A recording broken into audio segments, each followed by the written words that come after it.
Hello everyone, and welcome to another one-off production on Obscure Anime Memories. While the polls for the next series retrospectives are taking place, I thought it a good time to make another one-off on an OVA in order to pass the time. And today that one-off will be on the 2000 OVA Puppet Princess.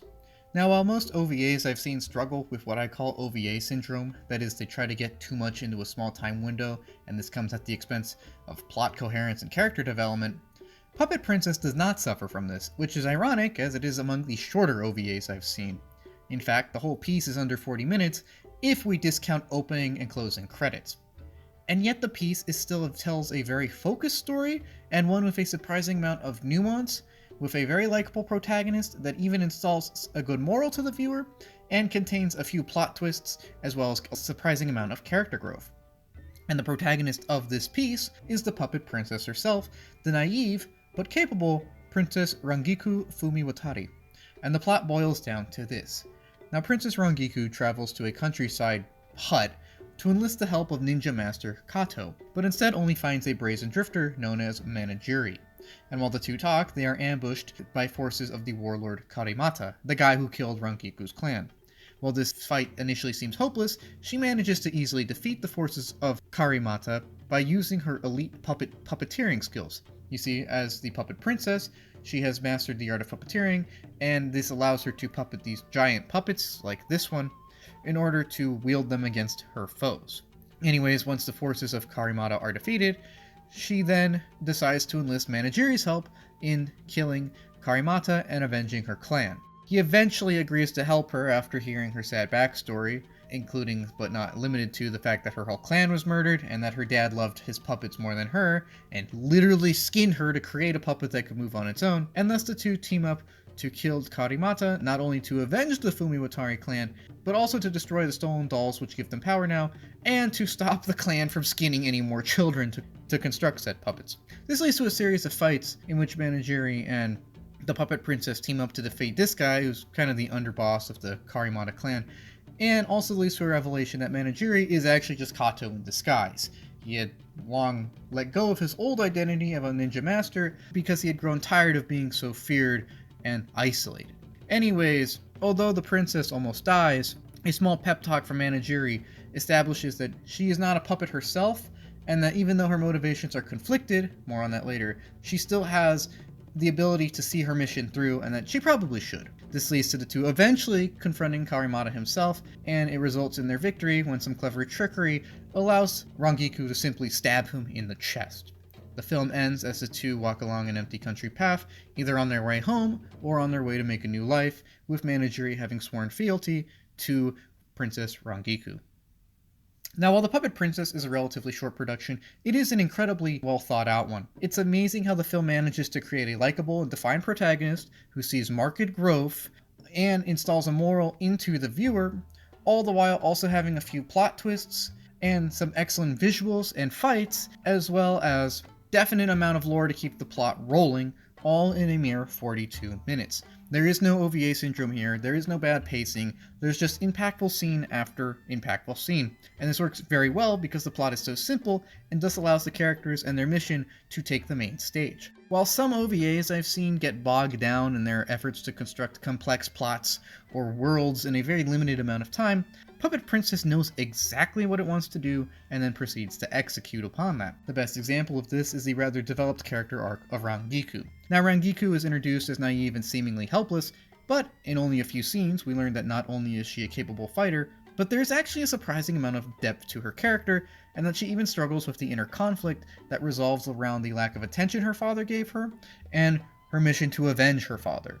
This conflict centers around the fact that, while as her father's daughter she must avenge him, he didn't actually seem to love her that much and always loved his puppets more than her.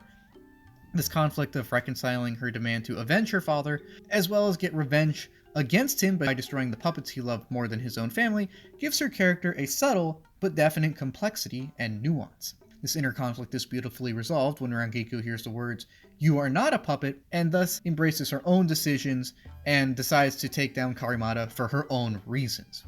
In fact, Rangiku's arc as a whole is amazing as she goes from someone dependent upon the puppets and kind of generic motivations to someone who fights for herself and for her own goals.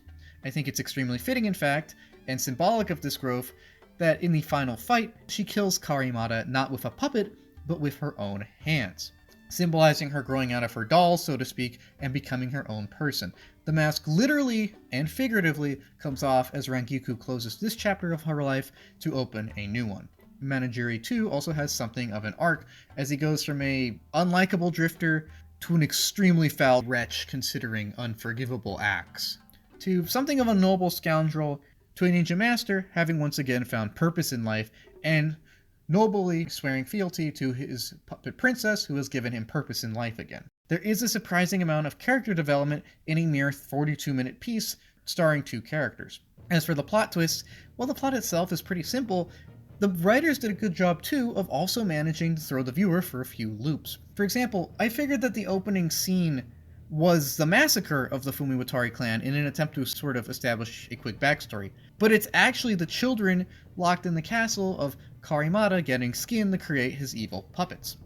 And there's also, of course, the twist in Rangiku's motivations, which, while not changing her actions, do fill out her character a lot and do make logical sense in context. And then there's my favorite twist, where Karimata thinks that Rangiku is an illusion because he was tricked by illusions a few minutes ago, and thus ignores her until she gets close to him and just stabs him point blank. All of this, of course, happens in a hand-drawn medium that, while made in 2000, definitely harkens back to the 1990s.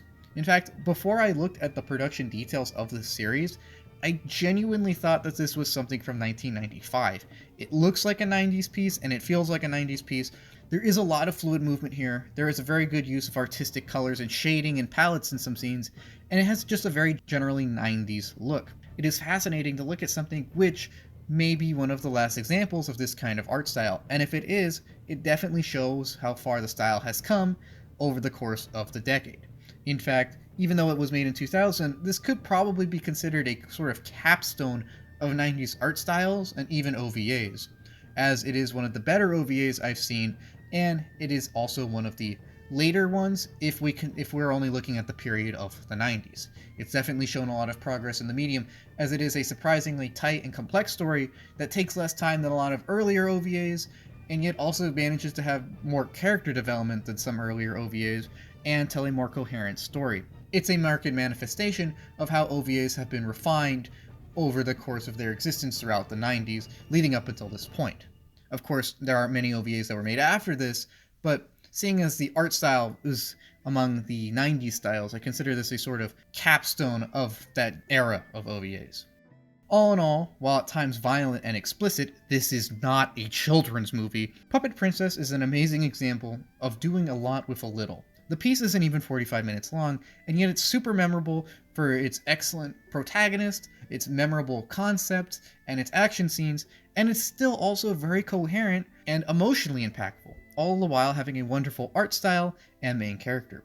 It shows a mastery of pacing, impactful scene writing, and simple planning that I have not seen in a while, be it in an OVA or a series.